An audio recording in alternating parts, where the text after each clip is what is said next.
Hi! Come spend the day with me. So, yung mga hinuhugasan ko, yung mga pinagkapihan namin yan this morning. And then, yung mga natirang mga plato na ginamit namin kagabi. Yan yung ginagawa ko every morning. Kasi hindi ako nakakapagluto pag magulo yung, yung kitchen. And then, yan, nilabas ko na yung chicken na i-dinner namin mamaya. Actually, dapat lunch yun. Pero kasi frozen pa. Habang hinihintay ko ma-defroze yung chicken, nagtiklop na lang muna ako ng mga damit. Patuloy pa rin yung transient namin, pero hindi pa ako nakakapag-vlog ulit. So yun, ito yung mga nilalabhan namin ng mga bedsheets galing sa transient. Kaso nag-stop muna kasi medyo umulan. Kanina maaraw, tapos biglang umulan na naman. And nag-decide ako mag-noodles na lang muna para sa lunch. Pero pinaprepare ko na yung i-boil yung chicken kasi itatry ko yung Alamaxes na chicken. Pero konti lang yung mga sahog ko kasi kulang yung mga sahog. Habang hintay ko mag-boil yung water para sa chicken, lulutuin na natin yung noodles.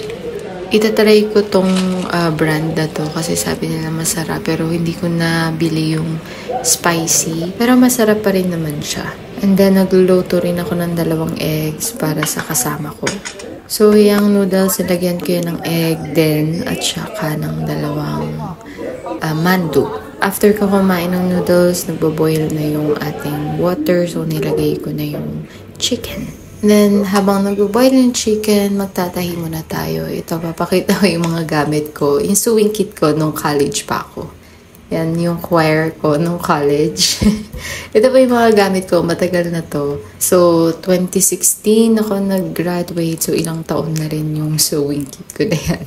And then, yung mga tinatahi ko, yan yung mga pillowcases sa transient ginagamit namin. Kaso kasi, hindi maganda yung pagkakatahi, kaya itatahiin ko ulit. Lalo na yung mga edges kasi hindi siya naka-edge.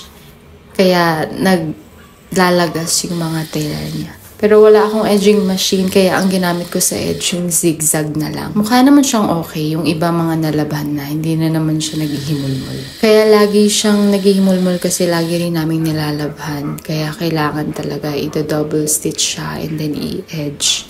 Marami yung mga pillowcase namin. Pillowcase pa lang yung tinatahi ko ngayon. Siguro next time, bed sheets naman para matibay. And then, after an hour ko ata ito pinukuluan.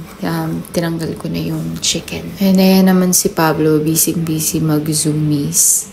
And then, di ko namamalayan kakatahi ko. Gabi na pala. So, magdi-dinner na kami. Pinaluto ko yung chicken sa partner ko kasi baka mapasma yung kamay ko kasi tagal ko nagtahi. Good boy. Other one. Good boy. Speak. Good boy. Speak. Good boy. Bang bang. Good boy. Jump. Good boy. Sit pogi. Good boy. Thank you, God, for His blessings. Amen. Okay, eat. So, sabay-sabay na kami kumain yan. Yung spaghetti na yan, galing yun sa kinainan namin from last night. Then, after niya, nag-ready na ako matulog. Madalas maaga kami natutulog kasi minsan maaga kami gumigising para sa mga mag-check-in para sa transient. Yun lang, guys. Good night, everyone. See you on my next video.